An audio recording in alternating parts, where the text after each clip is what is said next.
What's happening, everybody? It's your main man. Welcome back. Today's a special day for me. I had a long day of shooting. I had my crew and I, we just been at it for about 10 hours a day. And on my 10th hour of shooting, we are here with the amazing, the beautiful, the intelligent, the smart, the articulate, the college professor, if you will, the first, it goes down in history. Lisa Blunt Rochester. I don't need to say no more.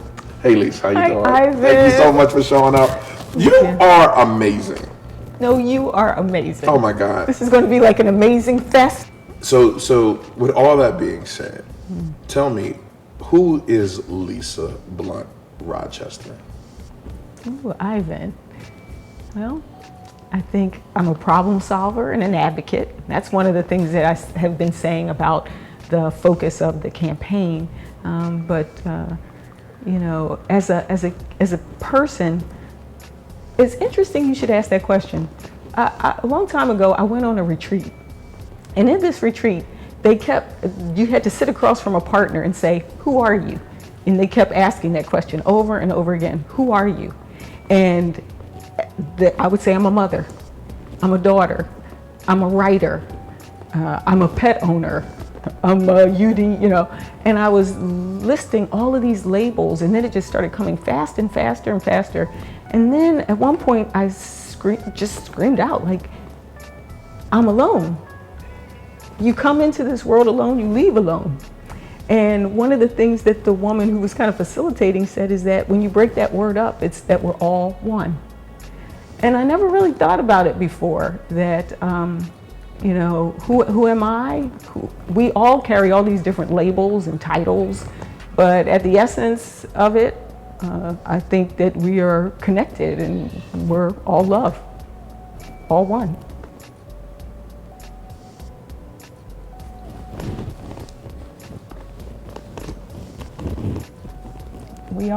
We're connected. So even when we feel alone. You know,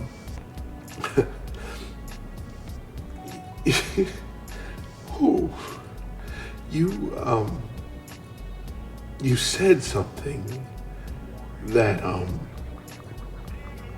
struck a nerve. Oh God.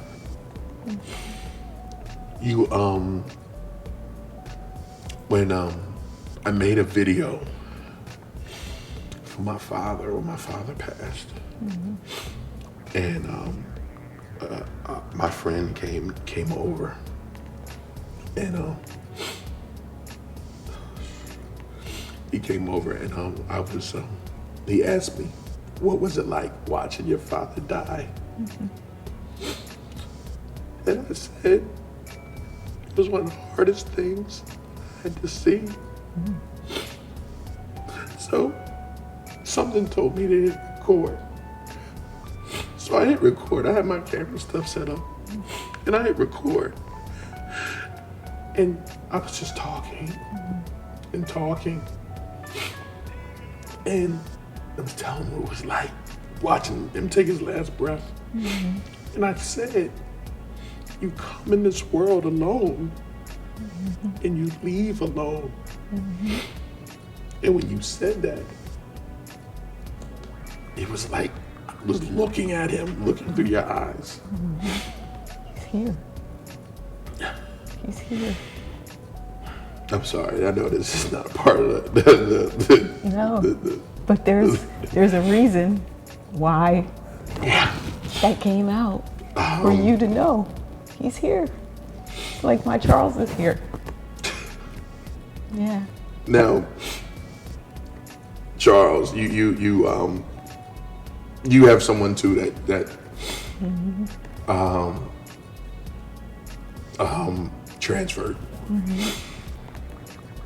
And oh gosh, we talk about connection. We talk about everything, and this is Yeah. How do you go from politics to this? You know, because we're doing something different. Yeah, this is something different. It's something totally different. But it's okay. Yeah. It's okay. It's okay. It's so okay. It's one of those things that, like, even this idea of doing this was something that happened in 48 hours, you know, and now sometimes we do stuff and we don't realize why we're doing it. We don't know, you know, and even when it was about the money, I think I got like 3. By the end of the day, I'm being in the hole a couple of dollars, right? And I was like, it's just not about it. What is it? Right. What is it? Well, tell me why I'm doing it. Tell me why I'm calling Dre the night of and asking Dre, hey Dre, I need help. I need your help. And Dre just, I got you.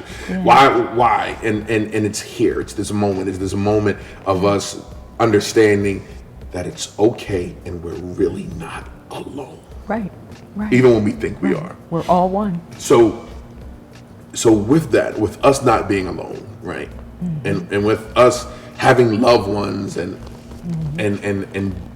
them giving us the strength to move forward. Why do you move forward? Why do you fight every day? Why do you get up every day? Why do you say, you know what, Lisa, I should be in bed. I should just say the hell with it. I should just give up, because you could have gave up a long time ago. Why the hell do you fight every damn day, Lisa? Well, I'll tell you, for the year after my husband passed away, there were days I didn't want to get out of the bed. There was a moment where I felt very dark. And for people who know me and know that I like to smile, I like to have the joy, my heart hurt too much to even have that joy. And I remember even on my birthday, I decided to go to Iceland because it was dark. I was dark, and I wanted to be in a dark place by myself. And I had not gone to church since Charles died. Like, we went the month that he passed, and I could not go back to church. And I got all the way to Iceland. It was cold, it was gray, it was real early in the morning. I couldn't even check into the hotel, and I was like, man, I'm walking around this place and I hear the church bells, and I'm like, well, there's a church open. So I went into church, and I'm sitting there thinking they're speaking in Icelandic. I don't even understand what they're singing, but I understood, praise God from whom all blessings flow. And I was like, wow. And I said, man, you brought me all the way to Iceland to get me back into a church, you know. And while I was there, I ran into a young girl from California in the bookstore. And she said, she just said hello. We decided to have coffee for my birthday. And over coffee, she talked about the fact that sometimes, she talked about a silversmith and how when a silversmith is making the silver, he has to heat it really, really hot to melt it and purify it, and all the impurities start rising to the top. The refiner's fire. Yeah. And she said, it's sort of like our lives sometimes, you know, like what I was going through at that moment. She said, you're just being really heated up. And she said, the way that the silversmith knows that the silver is ready is that he sees his reflection in it. And that's the thing. It's sort of like we need to, you know, be to the point where that love and that positivity, that's why what you're doing is so, so important and so, so valuable at this time in our history. That's why I have a sense of urgency about running for office, because we are at a crossroads. There are people who want to go the direction of dark and calling names and denying that we have a problem with our criminal justice system, or denying that there is, you know, climate change. We are at a moment where we either can go to the direction of that, or we can go to, you know, some positivity and working together and finding common ground on some of the tough things that we need to tackle. We can come together. And so what motivates me is the fact that I've seen it happen. I've been a part of doing that kind of work where instead of calling names, we find common ground. I've been a part of that right here in Delaware and in other parts of the world. And I just felt like I can give more. I'm still alive. I still have purpose. Still got some kick. Yeah, I definitely have some kick in me. And so, you know, again, looking around at everything that I was seeing in our state, I saw a lot of people that are surviving, but not thriving. Right. And to me, that is it's possible Right. for us to thrive as individuals, as communities, as a country, as a world. Right. That's it's so many people that's just surviving. What can you do? What can Lisa Blunt Rochester do in Congress that can change the lives of people? That can stop them from just surviving? Yeah. Well, it's interesting. Like when I look back over the course of my life and career and work, a lot of the jobs have been about jobs. So whether it was when I worked at the county with summer youth employment program, helping teenagers, whether it was based on their economic need or disability to find jobs, or whether it was, working at Department of Health and Social Services with individuals who were trying to get off welfare, or whether it was as our Secretary of Labor when I served under Governor Carper, and then State Personnel Director under Governor Minner, and even CEO of the Metropolitan Wilmington Urban League. It was all about economic opportunity. You got a lot of stuff in your jacket. Jeez. Yeah. Well, you called me young earlier. I really appreciate that. Not bad for a 21-year-old. Yeah, right. 21 plus 40 years, but we're close. But, I think that, economic opportunity and social justice are really important. And by economic opportunity, we're talking about everything from helping businesses, small businesses, to not just survive, but thrive, to making sure people have a livable wage, that we have equal pay for equal work. And there are bills already that have been introduced, like the Paycheck Fairness Act, that I, as our congressperson, can fight for and advocate for. And then bringing resources to our state. I think it is a vital job for our congressperson to work on those kind of issues. And then we also have our criminal justice system. And we also have, the whole issue of gun violence and standing up to groups like the NRA and others that would hold us back. So there are a host of things as the congressperson that we can do and that are part of my platform, in addition to, looking at health and wellness. There are opportunities for education reform. And so there's a lot that we can do as the congressperson. And then also what kind of office we have. I started off as a caseworker, actually, in a congressional office. And I worked on Social Security cases and IRS and just helping people who were homeless, making sure that our offices right here in Delaware are really serving Delawareans. I think that's an important role for our congressperson. Wow, and you're absolutely right. So what skills do you have? Again, what skills do you have that says day one, I am ready, I'm full steam ahead, and what are you going to change? What are you going to work on in the first 100 days in office? So that's a good question about hitting the ground day one. I think number one, the ability to make sure that we set up a great office, again, that will serve the constituents of our state is important. And so we've already got some great people around us that, that know how to get an office set up and ready to hit on the ground on day one. Number two, I've been establishing relationships with other Congress people, both in the region and nationally, because Delaware only has one seat. We have one seat in Washington. So it's important for us to have strong partnerships with folks so that, when it's time to do something on the environment or look at our coastal zone, that we already have relationships with folks in New Jersey or New York and that we can advocate together. When it's time to look at infrastructure investments, like in our bridges and roads, we're connected. So it's important for us to have relationships. That's also day one. In terms of priorities, as I mentioned before, it's about economic opportunity. So day one for me is looking at what resources are out there that can be brought to bear to help with economic development here. Infrastructure. We have the Port of Wilmington. We have just a host of things that can be done, bringing green jobs. And to me, that's kind of a win-win.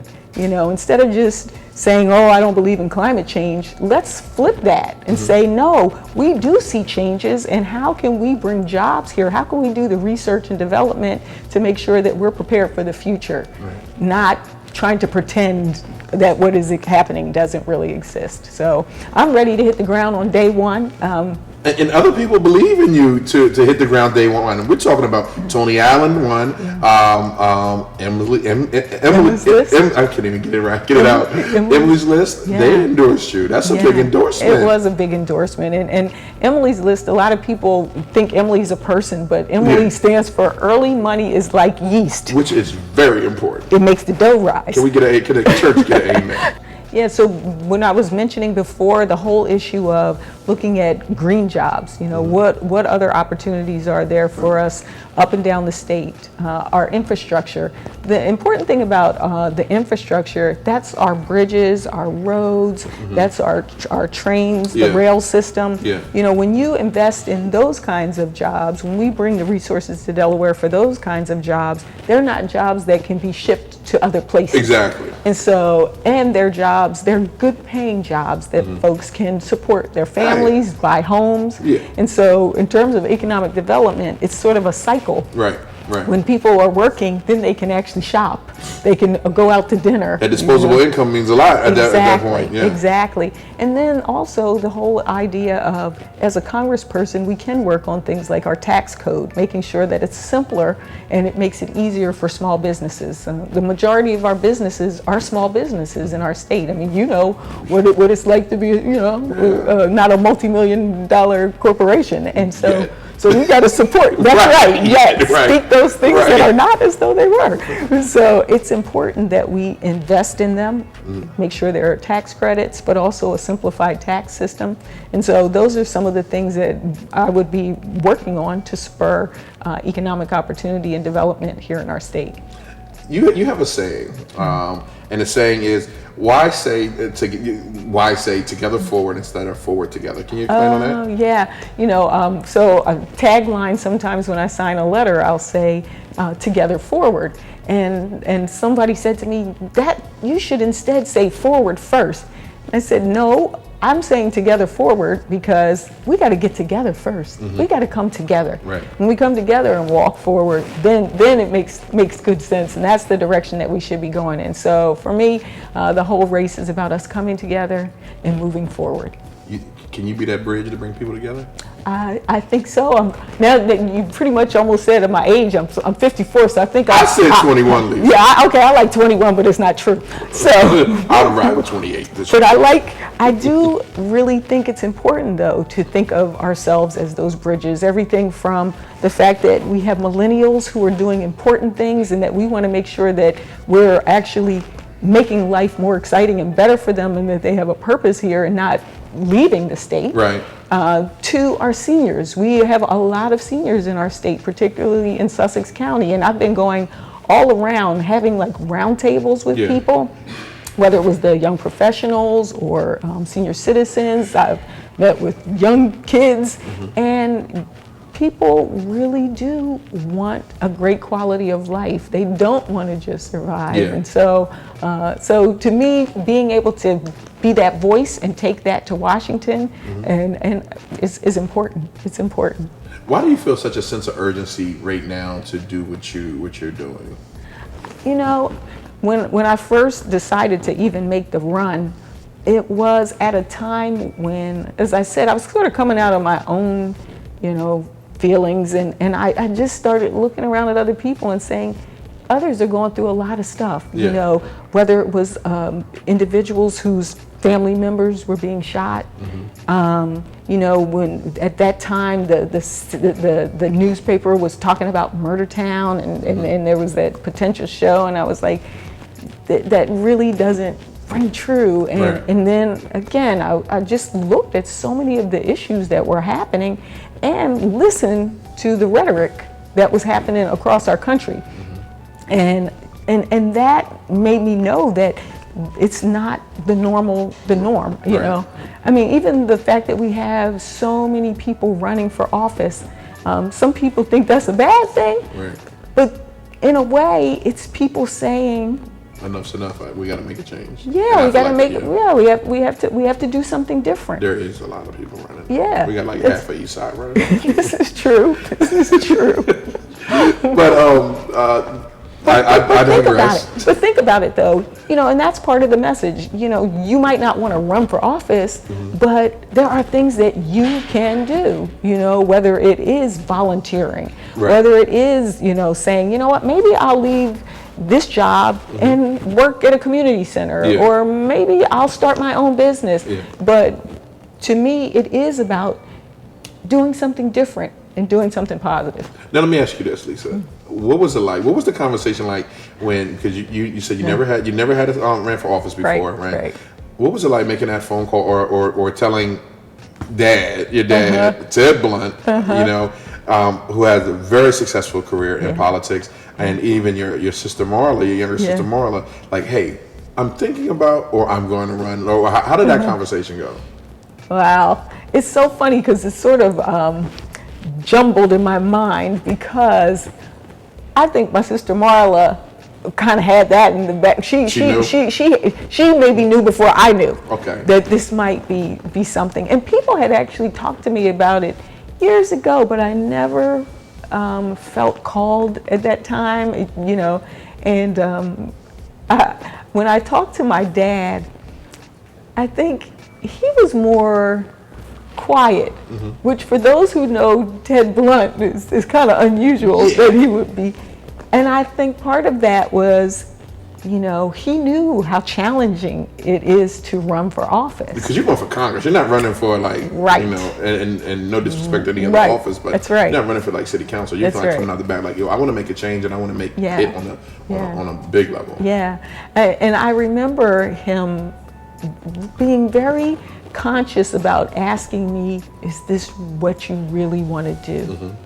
I think he knew that I was at a stage in my life where I had a choice of, staying in my current job, or do I really go wholeheartedly into this? And I really appreciated him coming from that place of caring, but also confidence. Right. You could tell he was confident that if I made the decision to do it, it would be full steam ahead. Because it wasn't at that point. It was just like daddy support. Because daddy's going to support his little girl regardless of what happens. Right. But it was just like, I'm with you, babe. And then, good gosh, you got Marla behind you. I mean, she was just like, yo, kick down the door. Let's go. Everybody get the jersey. We ready to go. But I'll tell you what. Let's do this. Let's take a break real quick. And when we come back from our break, we're going to play word association with Lisa Blunt Rochester. It's your main man, Big I. I'm talking to town. We'll be back in we'll be back. My top priority is jobs. It always has been. That's Democrat Lisa Blunt Rochester.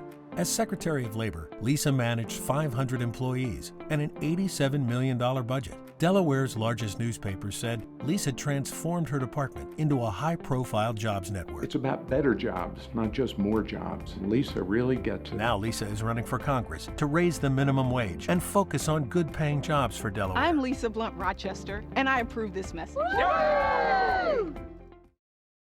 What's going on? Welcome back. It's your main man, Big I. What the heck? What's going on, everybody? It's your main man, Big I. Welcome back.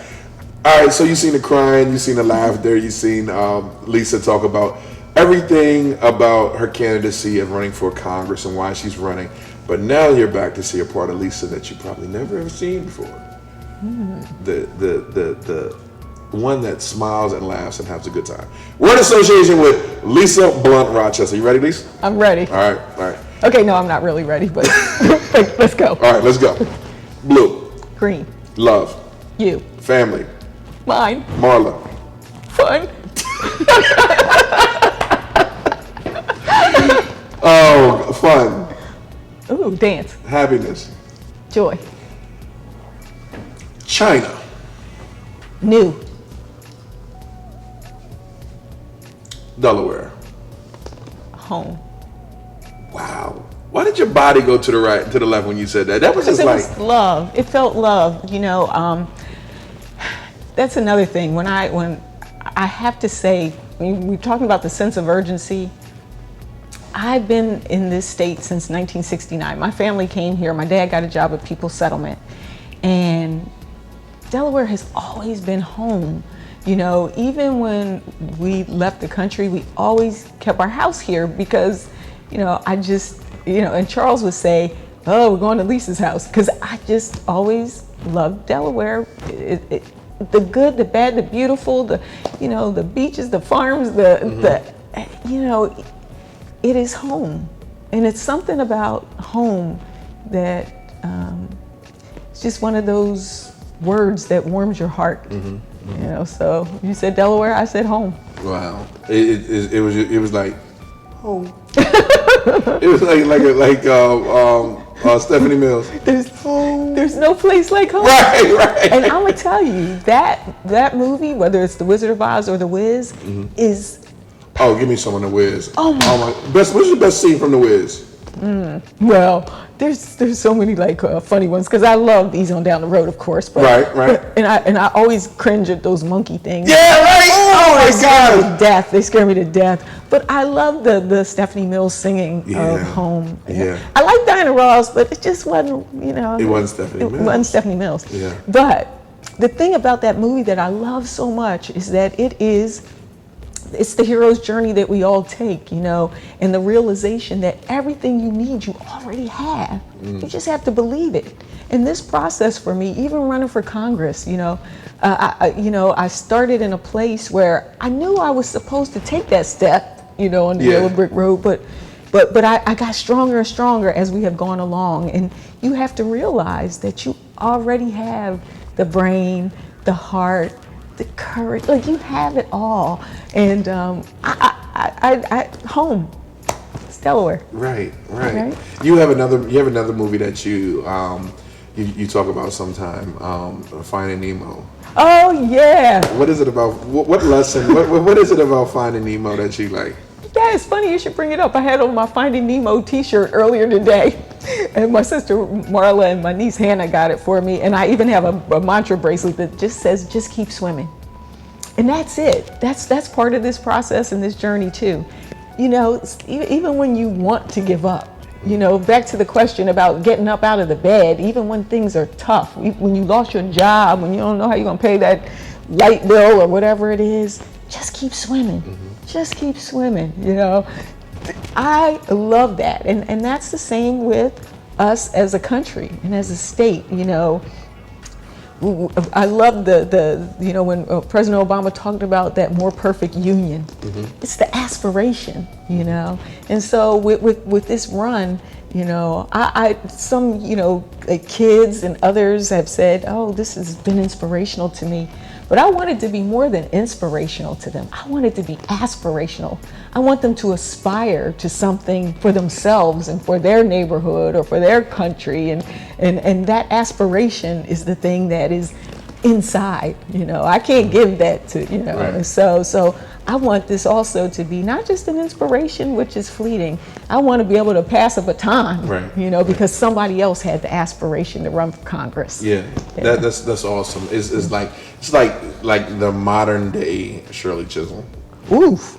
You know what I mean? That took a lot of beating from Caucasian men that said, you know what, she's like, I'm going to run. Yeah. And even though she didn't win, I remember her saying, I think she said that even if I don't win, you know, this is not about me. It's about someone else, another black girl, a woman, a person of color that might see me and get inspired. Oh, yeah. So with that being said, who inspired you, and do you want to inspire someone else? And if the answer is yes, what would you say to them? Well, I would. It's interesting you would bring up Shirley Chisholm. I actually bought a DVD of hers this year. It was a documentary called Unbought, Unbossed, and powerful inspiration to me. You know, just to even be able to watch that and have that history and her strength. I might have mentioned before that my two grandmothers, they both have, you know, passed on, and their spirit, I feel their spirit a lot, you know, as I'm going through this process. They were very strong women. My grandmother was a union leader at a time, working in a ball bearing plant, when, women, black women weren't really necessarily at the forefront, and at least in people's minds. Right. And then my other grandmother, Helen Blunt, raised 4 kids on her own, in the projects in Philly, and forever, she just was strong. She was a nurse, and they just had this faith and work ethic and commitment to service. That is so important. Public service and not just self-service.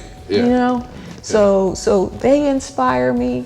My mom and dad, of course. Your mom's awesome. She is. Yeah, your mom's awesome. She's awesome, and a lot of times people don't see her, because she's quiet. She's behind the scenes. Yeah.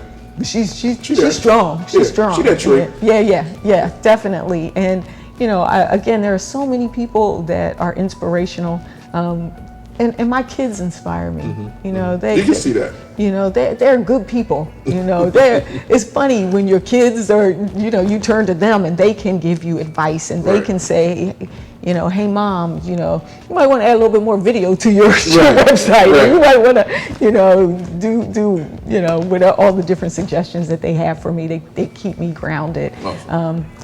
And then there were a lot of people, just in our community that whether it was Bishop Aretha Morton or another pillar. You named a couple pillars today. I mean, gosh, Margaret Rose Henry has been there for me. There's Stephanie Bolton. There have been so many great individuals throughout this state who have been great examples, and nationally.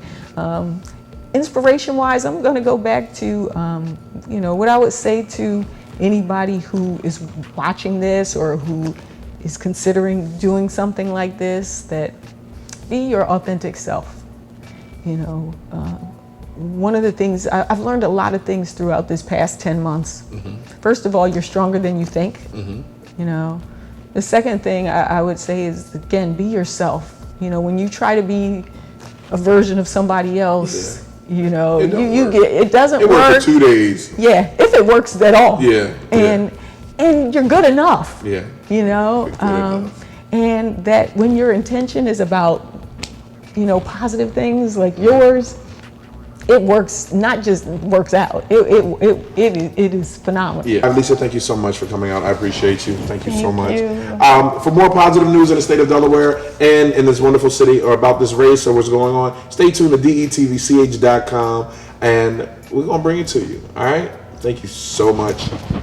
Enjoy your time and space. Thank you.